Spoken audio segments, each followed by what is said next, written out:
Hello and welcome back to Genshin Impact. Today, we're going to be doing Faruzan's Hangout, a confounding conundrum.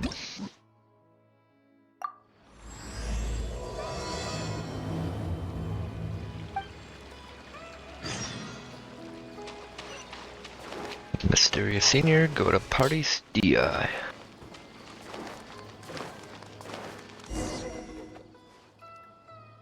Even though most of the academia's restrictions have significantly relaxed, I'm still a bit worried that the Matra might give her trouble. I need to stay here to keep an eye on the situation. Kale, can you head to Sumeru City and find out why she isn't here yet? Does it have to be me? I'd only assign a job this important to someone I trust. Are you not feeling well? Oh no, I'm fine. I've completely recovered. It's just that if I'm going to see her, I think I need to mentally prepare myself first. I know. You'll have a tough time if you go by yourself. If we could arrange for someone to accompany you. In a predicament, I see. Oh, hey there! It's been a while. What a coincidence. I was just thinking about asking you to accompany Kale to Sumeru City. What made you think I have time on my hands? Sorry, that's not what I meant. It's just that this matter concerns research banned by the academia. Not the sort of thing you'd shout from the rooftops. Also, you happen to know about this situation. There are very few people I can trust to be discreet right now. After giving it much thought, I believe you're the most suitable person for this task. Research banned by the academia. And something that I know about? It's complicated, and this isn't the best place to talk about it. We'll fill you in on the details once she arrives. Who is she? You might have heard about her in Sumeru before. Her name is Faruzan, and she's a very experienced senior researcher. When you say very experienced. Let's just say that a huge part of Kasharawar's mechanical research over the past 100 years has used her academic discourse and manuscripts as their foundation. 100 years? Is she human? She is, but she vanished for 100 years because of a certain incident. She only returned to the academia after being found in the wilderness a few years ago. Because of that, her current personality can be a bit, strange, as is her attitude towards Kale. I'm getting a headache just thinking about it. She doesn't have bad intentions, so you don't have to be scared. I'll try. Do we really have to invite her here? Yes. Kasharawar and Spontamod researchers are often quite prejudiced, so I can't trust them with this matter. However, Faruzan isn't influenced by modern thinking. In our previous correspondence through letters, she indicated that she'd be willing to help. It's already past our arranged meeting time, but she still hasn't shown up. Did she get caught by the academia? I don't think so. With her personality, it's more likely that she got wrapped up in some sort of trouble. Anyway, can you go with Kale to the academia and check on Faruzan for me? Sure thing. Thank goodness. I was so anxious. I'm counting on you two. Kale, don't push yourself too hard. Just go there and see what's going on. Our task is important, but not that urgent. If Faruzan really is in some trouble, come back and tell me about it. We can always reschedule our meeting. After all, if she's distracted by other things, it'll affect her ability to help us. All right, let's go!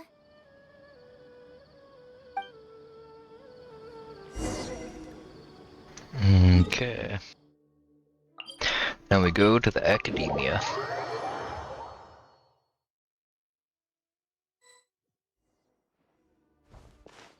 Sorry, what did you say? Oh, could you repeat yourself? As you know, I'm sure, hearing goes with age. Faruzan, I said that you need to give us an answer. Yes. And did you forget to add madam when you addressed me earlier? Your hearing is perfectly fine. Madam Faruzan, we don't want to make things difficult for you. However, you haven't been teaching courses or supervising theses these past few years. Isn't this rather problematic as an advisor? Never mind the students, even other advisors are starting to complain. And who, if I may ask, complained? If they have any issue with me, tell them to talk to me themselves rather than waste any of your time. You don't have to tell me anything. I very well know that it's those people from Haravatat. How I wish they'd put their time into doing proper research instead. But Madam Faruzan, it has been a long while since you last made any practical academic contribution yourself. Academic contribution cannot simply be divided between the tangible and the intangible.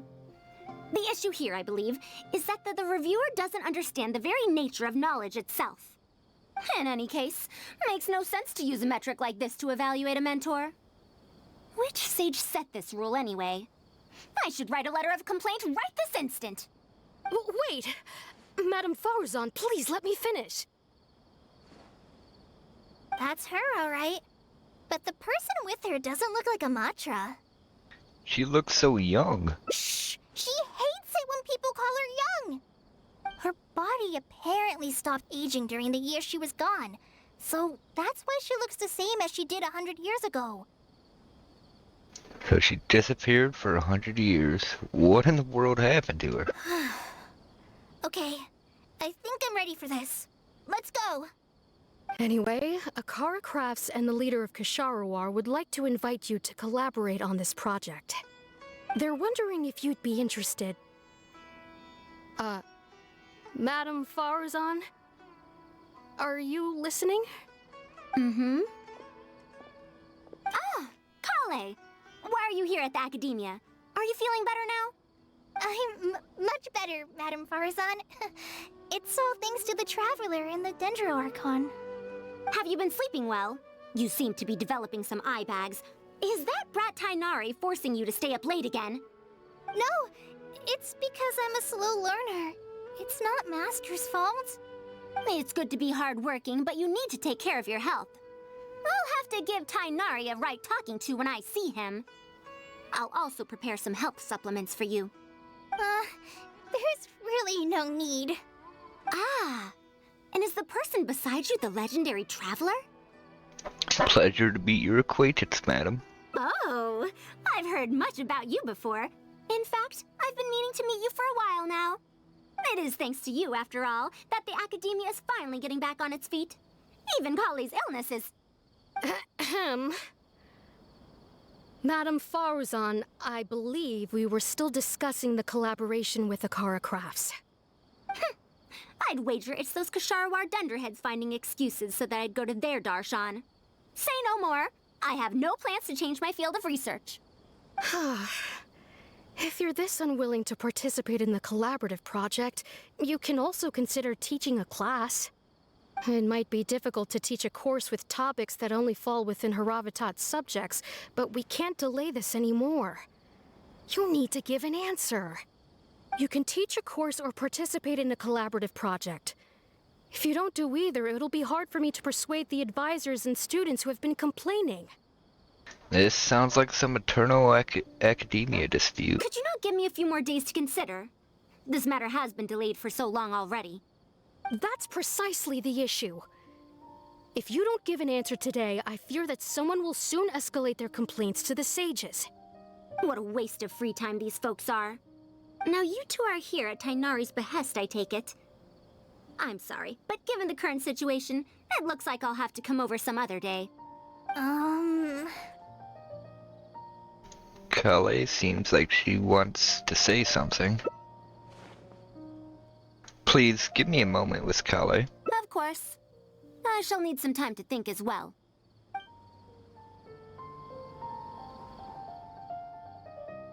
What now? She seems so busy. Master said there's no rush, But I know that he's been busy working on something at Party's DI, so he hasn't returned to Gandharvaville for several days now. I feel for Madame Faruzan, but I still want to ask her to come with us. But if I get her in trouble with the academia, then she won't have the time to help Master. What should I do? Oh, this is such a headache. Let's help her resolve her current problems first. Yeah, that would be the best for them both. I'll check with Master later and see if there's anything I can help him with. But I'm sure he'll say, the best thing you can do now is study hard, so I don't have to give you remedial lessons. I can stay and help Faruzan. Huh? Oh yes! This way she can get her problem sorted out quickly, and then she can go see Master. So if I also stay and help... that still sounds kinda scary. You don't have to force yourself. Okay then. I'm counting on you.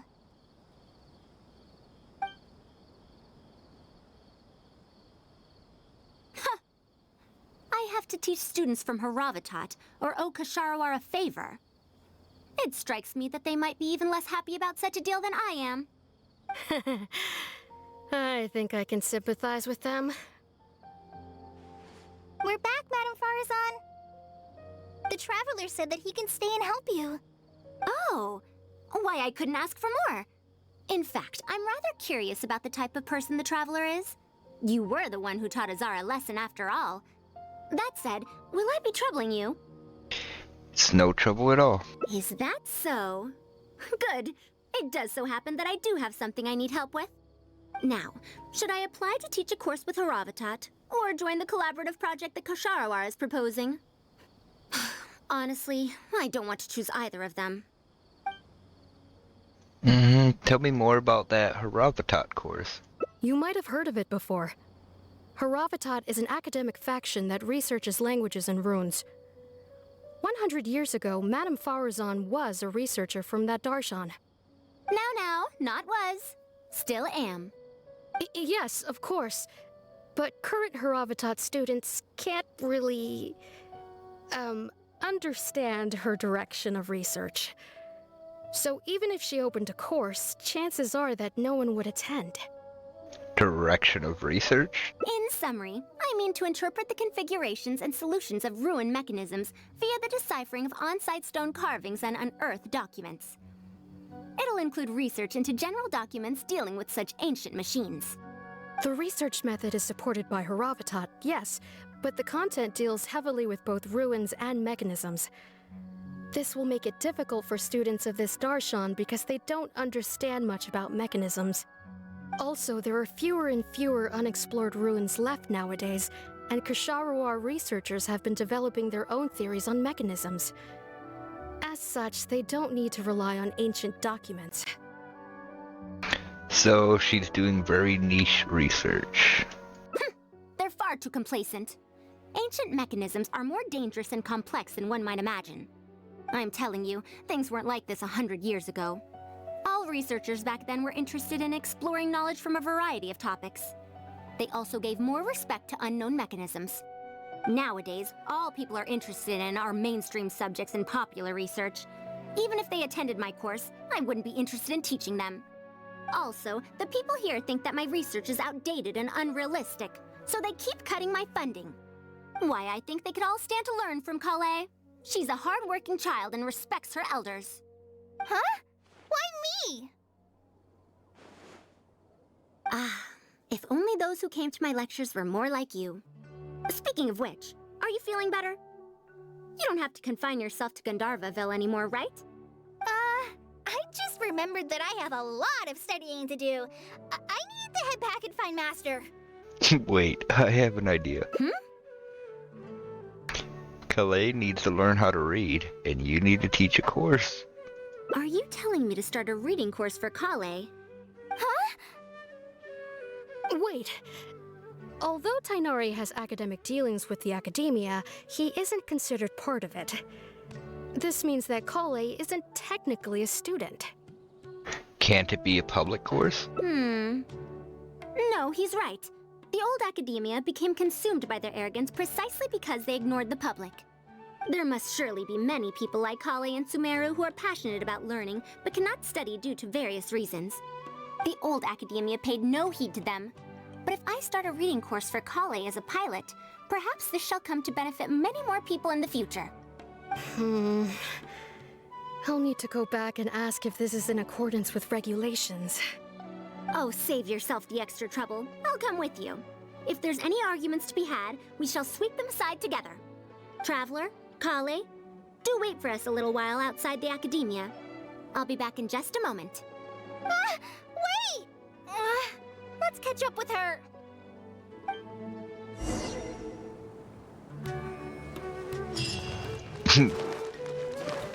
Okay. I can't believe she rushed right in after we arrived. She's really headstrong.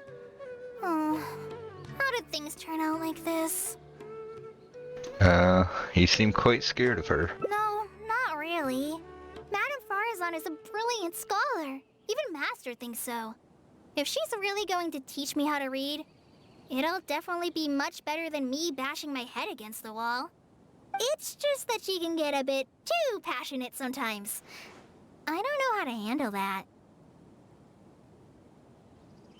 Yeah, the way she treats you is completely different from how she treats researchers. Maybe it's because she wants to take me in as a student? It's just like that researcher said. The academia has completely changed during the 100 years that Faruzan was gone.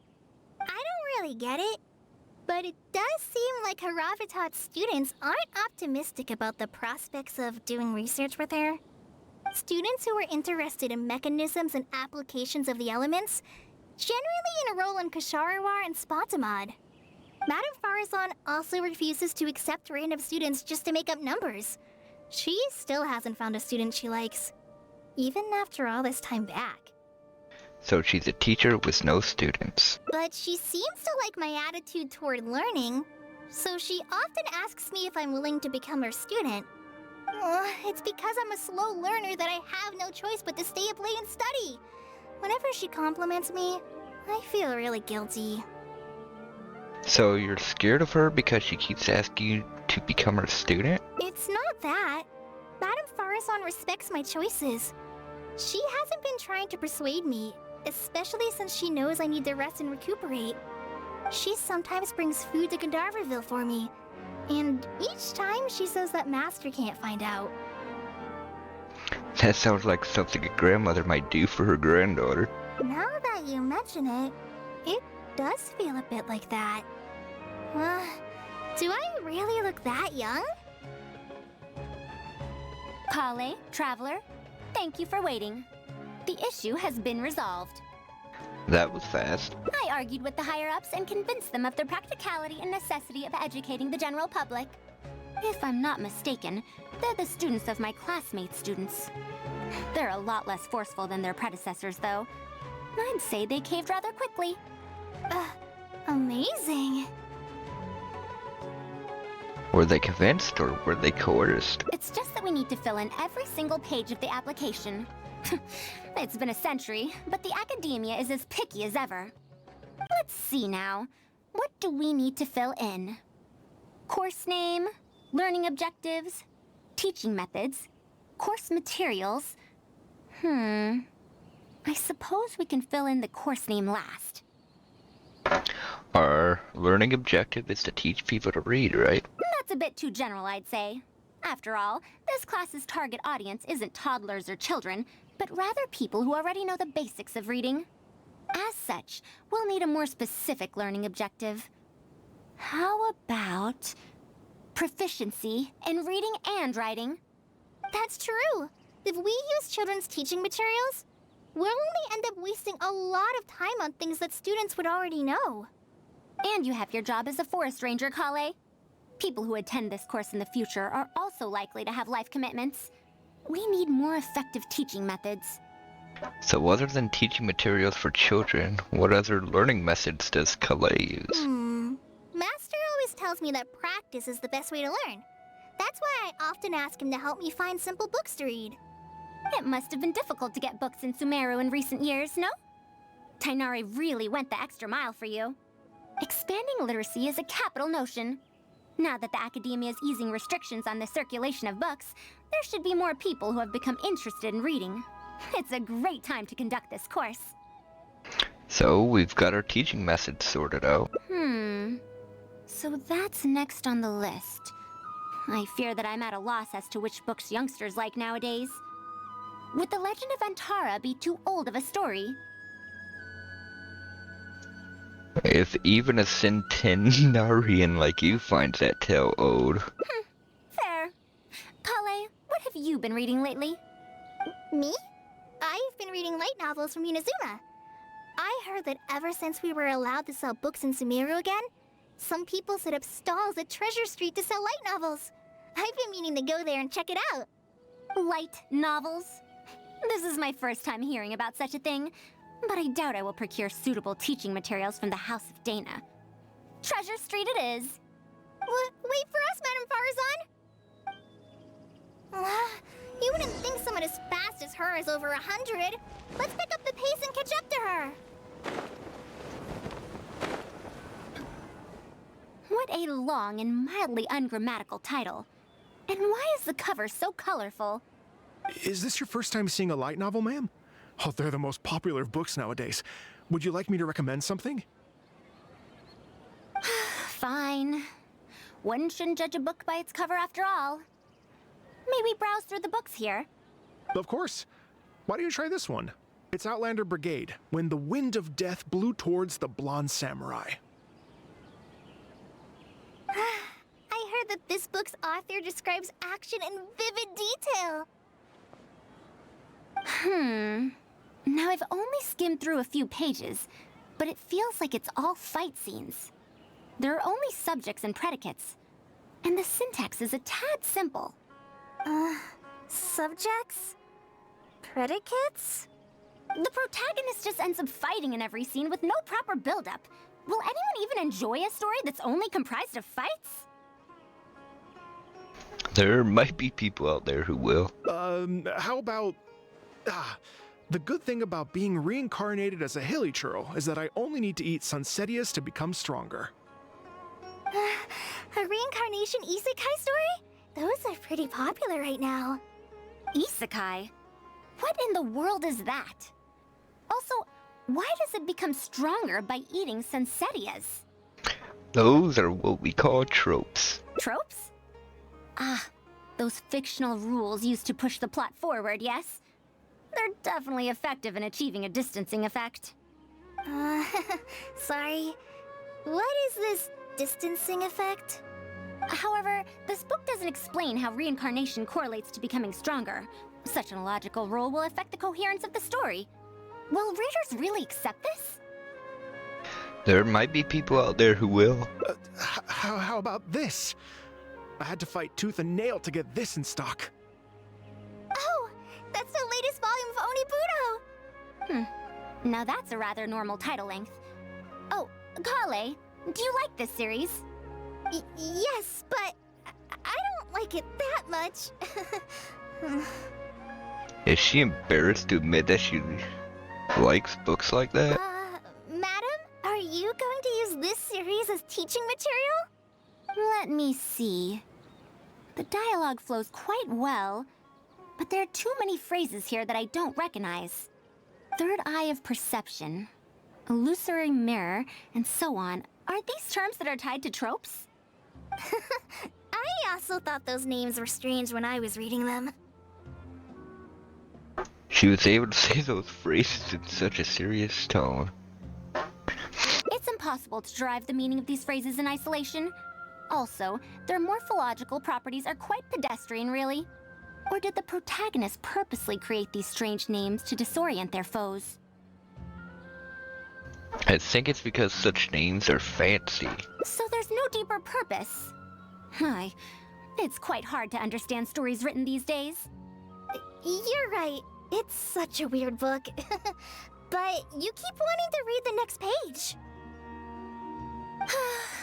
Even the most popular book in Sumeru back then had greater depth than anything written today. The most popular book back then? Yes. A Bahumano researcher wrote it while researching folk legends. The plot had many twists. The world building was fantastic, and even the writing could withstand scrutiny. When it was still being published, many people in the academia were reading it. Even the sages back then all described the story as a timeless classic. The series must have concluded after so many years, right? Perhaps it's even more popular now. Is there a book like that in Sumeru? I've never heard of such a thing before. What's the title? It's called Tales of Shariar. Do you sell it here? Tales of Shariar? I don't think I've heard of that before. When was it published? About 100 years ago. 100 years ago? Are you pulling my leg? What sort of book can remain popular for 100 years? The Legend of Antara is popular to this very day, isn't it? I just heard someone telling it a few days ago in a cafe. If an old story like that is still being shared, then Tales of Shariar must be even more popular. Even if that is the case, I really don't carry that book here in my store. What? Is that because of the academia's strict control over books in recent years? I can't believe they've allowed the people of Sumeru to become so uncivilized. How can they not know about the Tales of Shariar? Tales of Shariar? Oh, wait! I think I heard an antique seller on the other end of Treasure Street mention that name before. I mean, it is a book from 100 years ago. Why don't you try asking for it there? Tales of Shariar is considered an antique now? How could the academia have let such an excellent work of literature be forgotten like this? Traveler, Kale, I'm going to get to the bottom of this.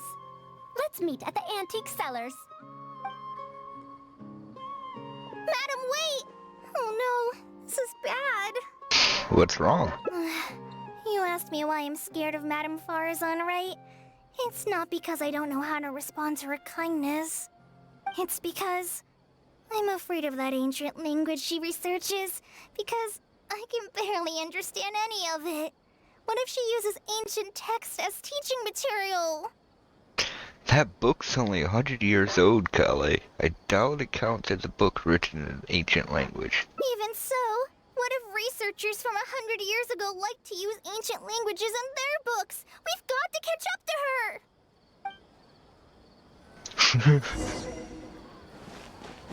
Okay.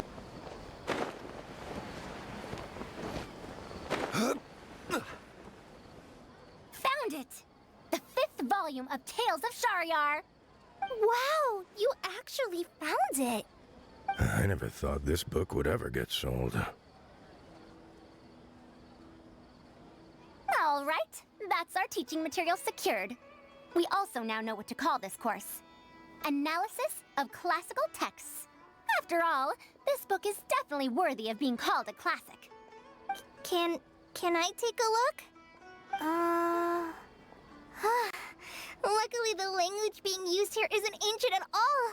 I can recognize a few words here and there. Huh? But why aren't there pictures in this book? As long as the writing is good, readers won't need any illustrations to imagine the scenes. Worry not, I shall thoroughly explain the difficult sections. You'll like this book, I know it. After all this time, I wonder if Aaliyah and Aziz ended up together. And who obtained the desert gem in the end? Sir, do you have the subsequent volumes of this series? I don't think so. Is that so? And here I thought I could finally read the ending. Never mind, I'll keep searching for the later volumes myself. If I'm to use it as a teaching material, it's better to start earlier in the series. Where are the first 4 volumes? Why aren't they all together? I don't have those either. Actually, this is the only volume I have. Is this series really that popular? No. It's not popular at all. Rather, there's absolutely no demand for it. No demand? Impossible. Back then, I'd come across at least 3 groups of people talking about it during a single stroll at the academia. Seriously? No one told me that this book was anything special when I first got it. Where did you get this from? Can you still contact the seller? I'm afraid not. This book was sold together with a whole bunch of antique furniture. I didn't even notice it initially. Otherwise, the Matra would have come knocking. Wait, is this book actually worth a lot? It can't be, right? I'm afraid not. That's impossible. No matter how strict the academia was, there's no way Tales of Shariar could have fallen into such a state. I do remember a passerby skimming through the book a few days ago. However, he simply sighed and left. He sighed? Why would he react like that? Given the quality of Tales of Shariar, he should have been entranced after a single glance. I'm sorry. Traveler, Kale, please give me a moment. I'd like to look through this book first. She quickly flips Why is faded. there another misunderstanding between Ali and Aziz? Also, why is there no mention of the Desert Gem at all? And a new character is introduced with no foreshadowing at all?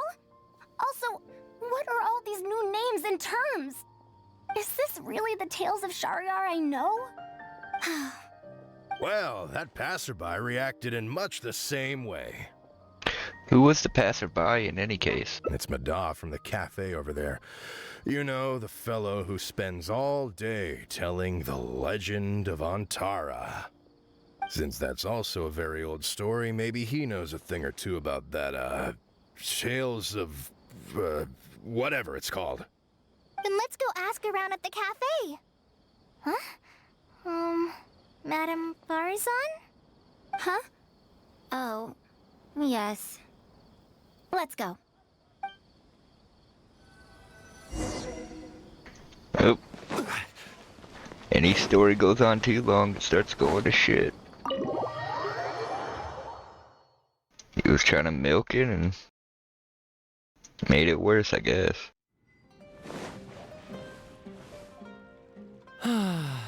Another day, another empty room. Excuse me? But are you Mada? Yes! Are you here to listen to my story? Well, we actually came to ask about something else. I see. Sorry. It's fine.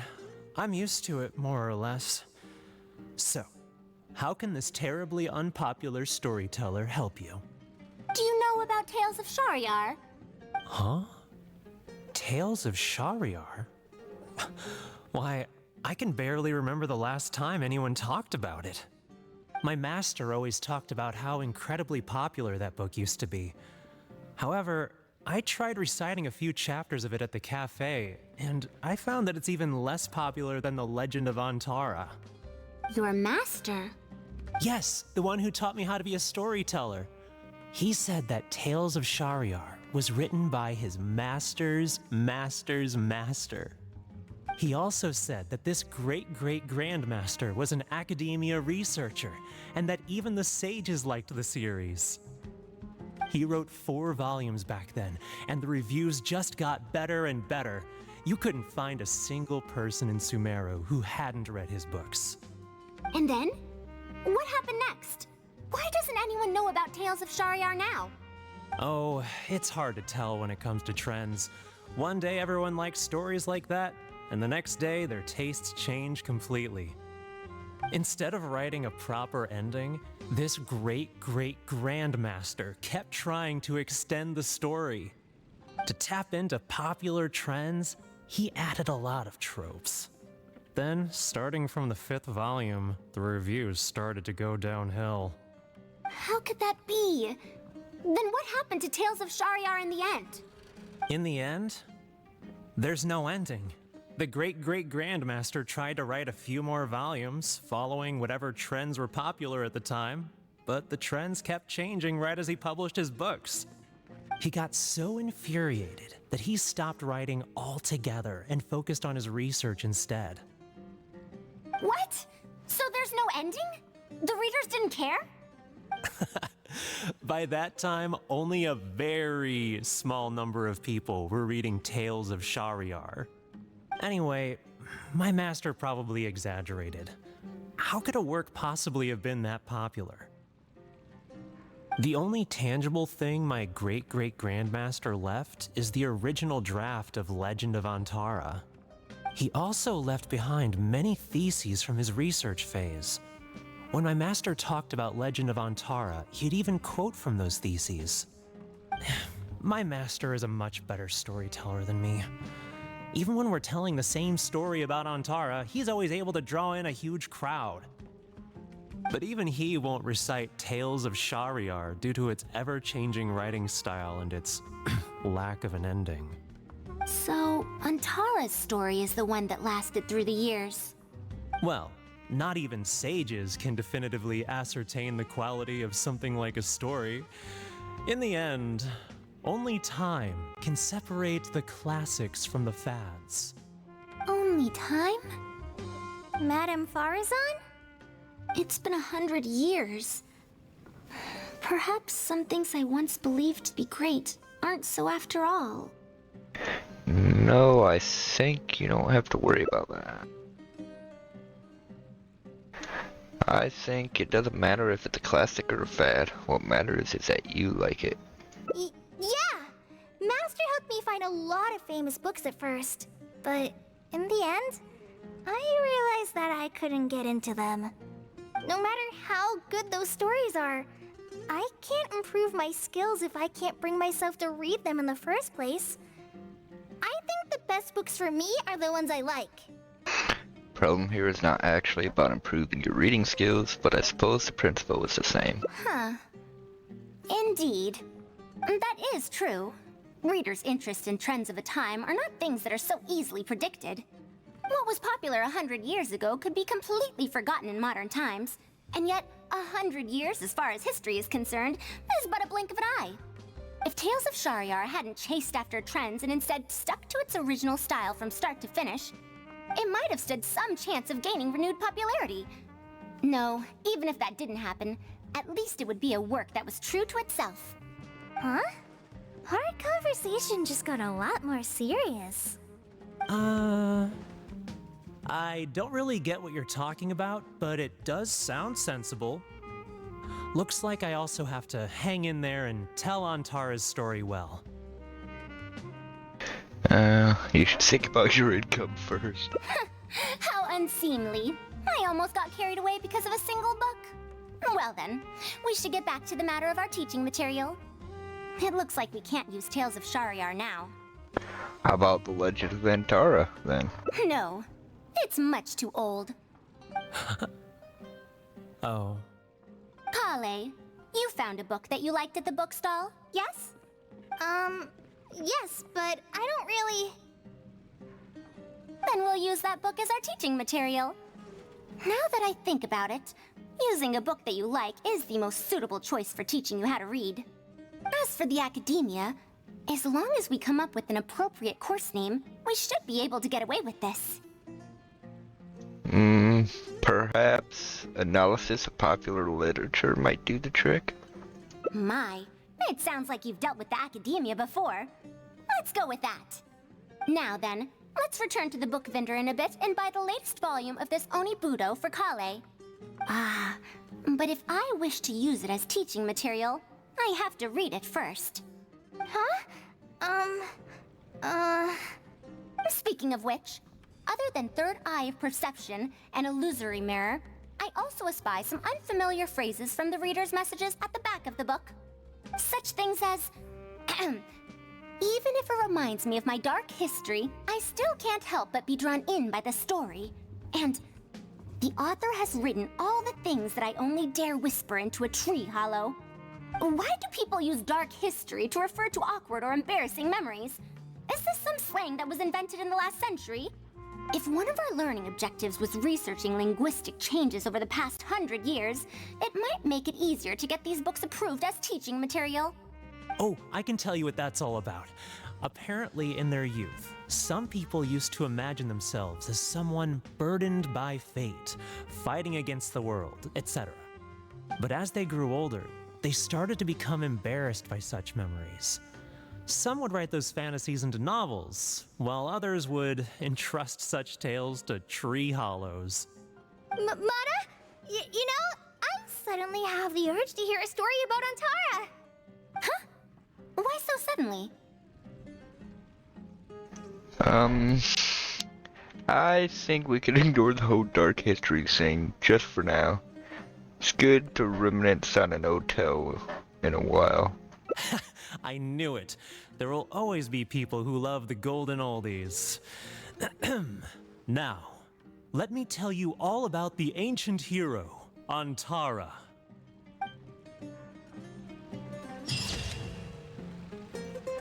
Okay, that was Stories of the Past. Tales of the past remain radiant even now. If you've watched this, thanks for watching, and I hope you all have wonderful lives. Peace.